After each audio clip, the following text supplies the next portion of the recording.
It was low-key a massive night in the League of Ireland last night because the teams who were in European action were all playing against each other. Vinny Perth is with us in studio to talk to us about this. So Derry took care of business at home against Dundalk with a 3-0 win. Rovers needed a late penalty to get all 3 points against St. Pat's, and I'm going to talk to you about those in a second. I did want to just ask you, and in light of the refereeing conversations that we've been having recently, last night on Sky and Monday Night Football, Howard Webb came in and explained how VAR works. They showed that they have live audio feeds and live video feed of what's going on, how the decisions are reached, and it just struck me that this is really good. It's very educational. If only they could show us this in real time, away we go. Yeah, I always said I think you need a bit of context for why people make any decision in life, and I think that's the key to it. It's like there was a yellow card recently in the League of Ireland game that people went, or sending off, that people went bananas over.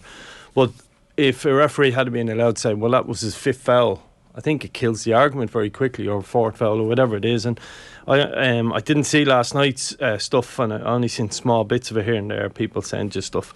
But it's good to see it being explained. The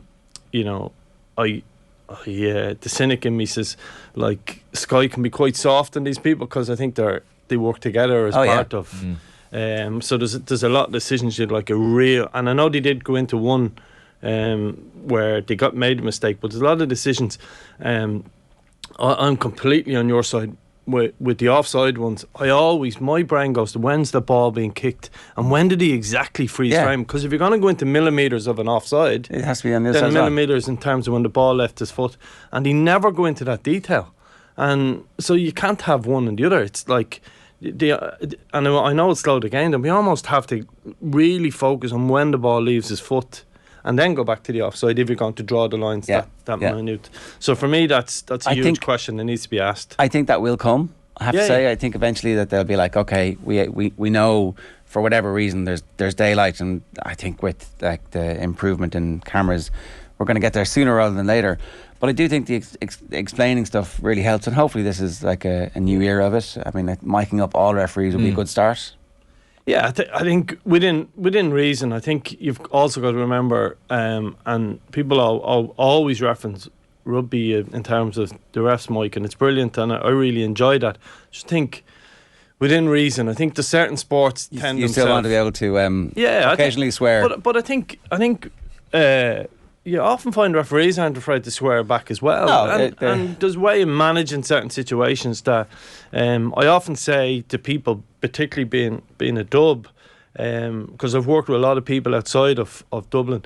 When a Dublin fella tells you to F off, it doesn't mean F off. But and when you're coaching, and it's actually an art of coaching. So if someone from down the country tells you to F off, you'll give out to them. You'll go, don't speak to me like that. That's not acceptable. But if someone from Dublin does it, he actually doesn't. He's not telling you. This is culchie bias. This is bias against culchies here. Yeah, but there's a look at this. But so we can't say it, but you can say it. Yeah, so it's part of our DNA and our language. It's completely different. It's using your own language and your own way of saying certain things. I'm sure you've got words that make no sense to us.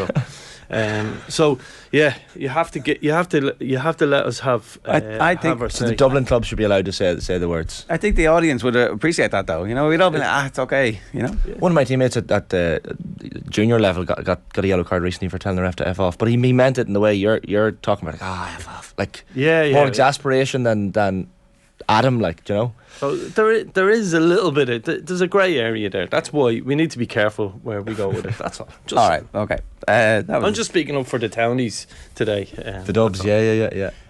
What about Rovers? So an 88th minute penalty to win it.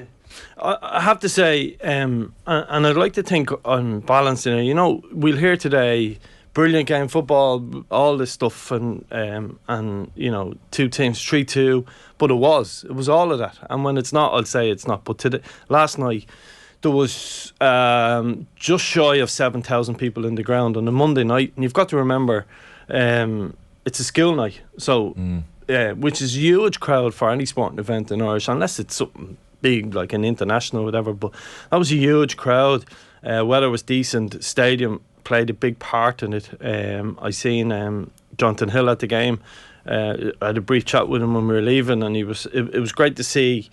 I know he goes to a lot of games, to be fair to him, that's from the FEI, but you can see there's a product here, there's something coming, and there's a and actually I hadn't seen my sister and my niece in a long time, and my niece plays for Peamount under 14s.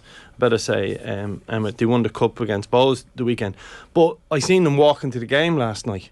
So why do I bring that up is my sister normally wouldn't go to a game, but her daughter's bringing her to it, and because she's playing with Peamount, she has an interest. And thankfully she's chosen Pats as her club, right?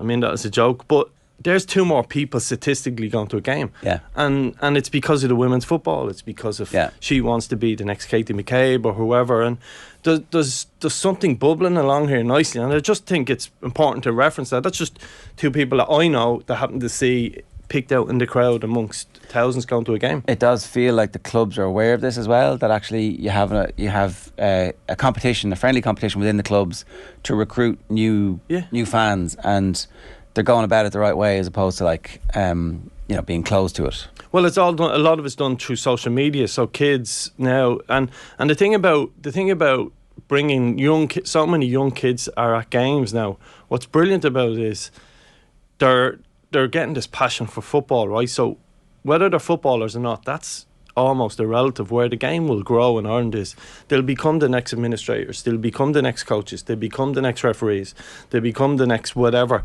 And I think it's so important to recognise that whether it's a detailed plan or whatever, it doesn't really matter. But what we're doing with these young kids at games is actually developing the game for 20, 30 years, and most of them won't become footballers. I mean, it's now becoming cutthroat in League of Ireland as well to get into the elite level, which is, it's great, but at the same time we're creating this brilliant environment around football, and I think it needs to be said sometimes, as well as when we get things wrong, call them out. But I was delighted to see a niece of mine from up the road from Tallaght Stadium walking into the game yesterday to support Shamrock Rovers, and I know why that's happened. It's happened because of the knock-on effect of a girl who has been given an opportunity to play football at a decent level with a good club, and then St. Pat's have captured her imagination, and then she's become a supporter, and she has to drag her parents along with her. We were having a conversation on Thursday night, went out on the radio on Friday night. You can listen back to it on the Football Stream podcasts, about the impact of the women's success now, and it feels a lot to me like there was a bang of the qualification for Euro 88 off this campaign, which ends with a very scratchy win in Hampden Park.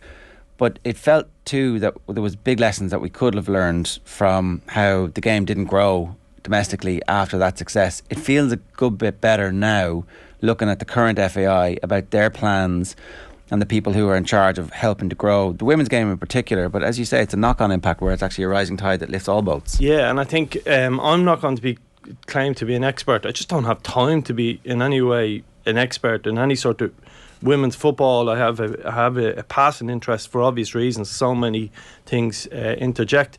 But I heard, and apologies, our name's gone home. I heard that interview was played out over the weekend. I was in the car. It must have been Saturday afternoon, maybe, that you did on Thursday night, bits of it.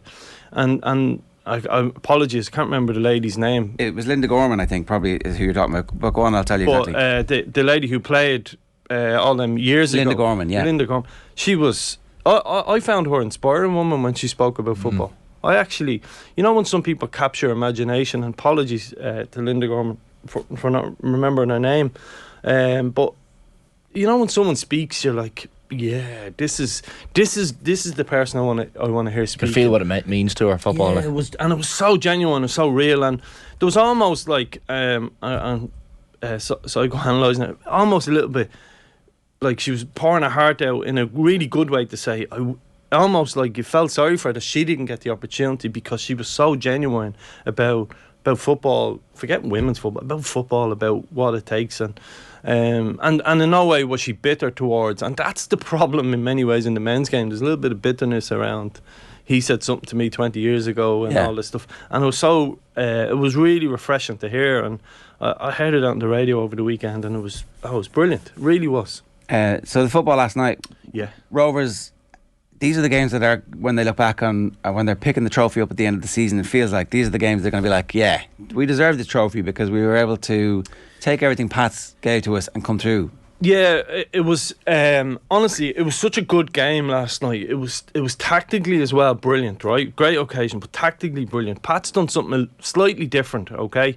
The first half of the game, at half time, for 45 minutes, Pats were well ahead of Rovers. They dominated them in midfield. So you're talking about a midfield of Richie Towell, Jack Bunn, Gary O'Neill, Brian Burke. But Pats were hungry in midfield. They actually looked the fresher team, although Rovers had made 6 changes from playing on Friday night against UCD. And what they done was Owen Doyle dropped him to midfield. And it's when you play against a back three, they always say the way to hurt them is in the wide areas. Okay, so McClelland and Mark Doyle played really wide. Mark Doyle in particular stood there and it forced. So Rovers played with a back three and the 3 centre halves. So they forced Dan Cleary into a wide area that he didn't want to go into. And tactically it made it a brilliant game. So at half time, Rovers had one chance. It was a header from a deep free kick and nothing else. And then so for 45 minutes, Pats were in the lead, deservedly so, had the biggest chance of the game and scored a great goal through Mark Doyle, albeit it was a deflection. It was great pressure and really forced Rovers back, and it was good to see someone tactically do something different against them. But unfortunately, in the referee put 2 minutes up extra time. Ball was running out of play. Young Sam Curtis, who's a really good talent, gone through a bit of a spell now because he's such a young player. He's only 17. And Neil Frugia is one of them where you try and shepherd the ball out. Neil Frugia hooks the leg around. Graham Burke gets a shot, decent save, and Rovers score off the resulting corner. And I'd say that was a huge moment in the game, albeit the second half changed, but that was huge, and it was brilliant to see somebody tactically try something different against Shamrock Rovers. So would they leave Lopez as the only defender on Owen Doyle, essentially one-on-one kind of thing at the back? No, well, so Owen Doyle will drop in. So what you get against, and again, it's something teams should do more when they play against this 3 system, is Owen Doyle got involved with Rovers play with a box midfield. So they play with 4-2, and it probably didn't suit them last night. Ultimately, you've got Richie Towell and Graham Burke trying to do the same things, but Richie has to do it from a little bit deeper. And actually, when Richie scored a great header in the second half from breaking from deep, and that's what he's brilliant at. But maybe at times they've got to find that combination of him and Burke together can be difficult. But Jack Bourne and Graham Burke were very quiet last night, and that's when I spoke a couple of weeks ago. When you hit the sweet spot of a team and a league-winning team. And the best example of it is, and I don't always like going to England, is Gundogan at the moment. Just when your team is a little bit stuck, one of your other players, and it's not that Towell is below the level of the other guys, it's just when someone else comes and steals the moment. And Richie Towell breaking from midfield was brilliant last night. And but to be fair to Pats, they stuck at it, and again tactically they had a throw in on their left hand side, and the way Rovers play and the way they're set up, and it annoys me that other teams don't see it, is they shift everyone over so they're vulnerable on the switch, and from a throw in on the left, Pat's right full gets a shot off. Keeper should do better, and Ben McCormick sneaks in and it's 2-2, and you think, yeah, Rovers were excellent in the second half, but you think maybe a draw is a fair result. But ultimately the pressure of Rovers, and Towell steps up, a big player, Richie, who scores big goals over many years, scores a penalty, and it was a tremendous game. 2 teams really went for it, but you could tell that Rovers made 6 changes against UCD, and Pats freshened up a little bit with 3, but the freshness of the Rovers squad and the quality, strength and depth, won the game for them. Chris Forrester heavily involved in a lot of the good pass things by all accounts. Yeah, he was very good in the first half. And remember, so we'll all have debates of who's the best player and all that stuff, but we've got some really important stars in our league and our times. Graham Burke and Jack Bourne, as I said, were quiet by their standards last night, but Forrester was everything that was good about Pats last night. Really, really good. But they had a lot of it was a really good team performance from them without outstanding players, and I put that down to the manager. Then he obviously set the team up really well. We needed, for the sake of the league, we needed Derry City to win last night and at least keep some pressure up on Shamrock Rovers, and that's kind of what we're going to be looking for now. Rovers are on this run and they've just been excellent and they've been taking care of business, but Derry took care of business last night with a routine 3-0 win against Dundalk, which maybe we didn't anticipate would be so easy for them. Well, what I would say is Dundalk have won a lot of games lately without playing that well. Like they won really poor against Cork, but scored 2 really late goals on Friday night, deep in injury time. Pat Hoban scored 7 minutes into injury time, I think it was, to win that game. But what we are seeing with Derry, to be fair to them, I've been a bit critical of Derry because I think the start Rovers have had, the fact that nobody is ahead of them at this stage, or at least. Yeah, they should be ahead of them. Derry have a good enough. But to be fair to Derry, they've got Duffy back now playing, and he is, people talk about Jack Burns and Graham Burks. Michael Duffy is up there. Wingers are different because they float in and out of games. But Michael Duffy's up there, one of the best players in the last 10 years to play League of Ireland. And again, scoring last night, but Cameron Dummigan coming back into the team is huge. And Derry on a really good run. We need Derry to be consistent. And like they did a great win against Bows on Friday night, and that was a real marker for them. Again, not playing well, but their form up in Dublin is excellent. The concern for Rory Higgins would have been the form at home is not that good on that pitch, but that was a big win last night, and it gives them a real belief, as I said, when the likes, if you're a player and Dummigan is back and he's scoring and Duffy's back in the team and you see Connolly back training and McElhenney nearly there, it gives you huge confidence. They're only 2 points behind Rovers, so touch wood, and I think Derry have the finances to strengthen in the window as well if needs be. So it looks like we're about to have a bit of a title race. It'd be good for the league. Yeah, absolutely needs it.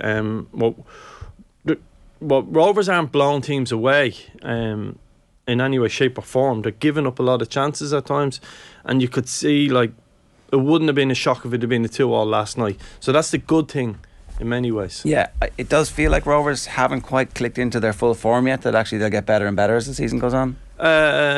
Yes, not to disagree with you, but to say they need to be more clinical. Like they'd only really, I think, 2 shots on target last night in the penalty. That's where they need to go up a level around that final third and find the right balance. They probably didn't get the right balance in their midfield right last night. I believe for a game like that at Dublin Derby, someone like Dylan Watts is a big loss for them out of that midfield. But then who do you leave out? Burke or Tell or Jack Byrne? So that's the challenge of being the manager with all the resources. Last night's result notwithstanding, Dundalk won't be too displeased. Like 6-game unbeaten run before last night. I know Darragh Leahy, I think, came off injured with an ankle complaint in the first half last night, but still the recent signs have been good for them. Yeah, they've picked up a lot of good wins and they've stuck in games and got the job done. The challenge they're having is they left out like Hoban last night again. They put him on the bench. Daniel Kelly. Dundalk squad need everybody fit if they're to achieve anything, and they've had horrendous injuries at different stages. Like for many people who followed Dundalk for a long time, the team last night, Darragh Leahy aside, it's almost unrecognisable in many ways. You know, you've no Benson, no Daniel Kelly, no Hoban, no Andy Boyle.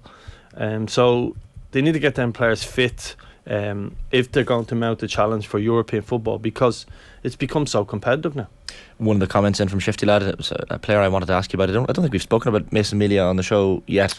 Made his debut at 15 years of age on Friday night, the youngest league player I think for Pats, and Shifty Lad's making the point. Didn't play last night, he thinks, due to Irish under 17 involvement. He's only 15. I mean, how good is this guy? Yeah, I've seen him twice play under 15 football, but I haven't seen much more of him other than I've seen him play some international football. He plays for the 16s and 17s.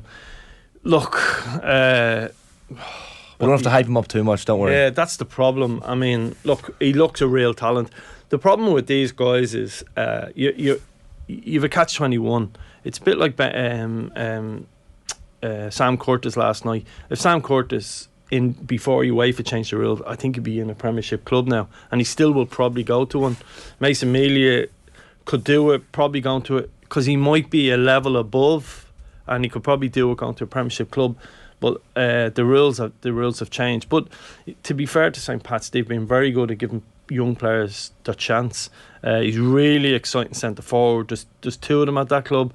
Young Noonan as well is a name for people to watch. But Mealy and Noonan are really, really talented young players who have a huge chance. But, so many young players haven't kicked on, so he has a huge chance. Brilliant centre forward. And when you're a manager, is it a case of when you're old enough you're good enough with players like that, or is there a bit of reticence to bring in really young, 14, 15, we're talking Evan Ferguson's or Mason Amelia's? Is there, because you're bringing them into a senior dressing room? Now, I think there was a player in the Premier League this season who had to get changed in separate dressing rooms to the senior lads for obvious reasons, but it's an awkward one for managers because you want to put them in because they're good enough, but you don't want to bring them in too early either. Yeah, it depends on some kids are 14 going on 18 and I mean in their psyche or whatever. Yeah.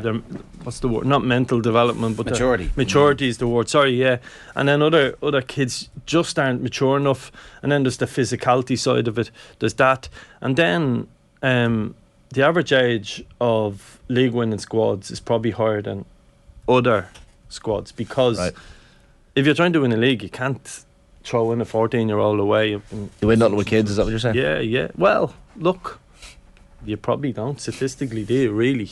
You don't. I mean, the average age, and I would say it's still there, of Shamrock Rovers is the oldest over the last couple of seasons. It was Dundalk before that. And when you're under pressure to win big games, you don't tend to rely on a 17, 18 unless they're exceptional. Conor Whelan in the comments says, might not be a question for now, but worth the discussion. My kids' football season is about to end. Seems like madness that there's not some form of summer football going on. It's not even madness. It's just, what's a bigger word than madness? It's ridiculous.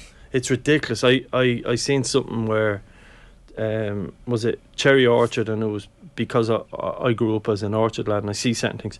Their final game of the season, and I'm looking at the window going, bloody sun is shining. Finally, the sun is shining. Like, the grass is now level. It's like, why? Yeah.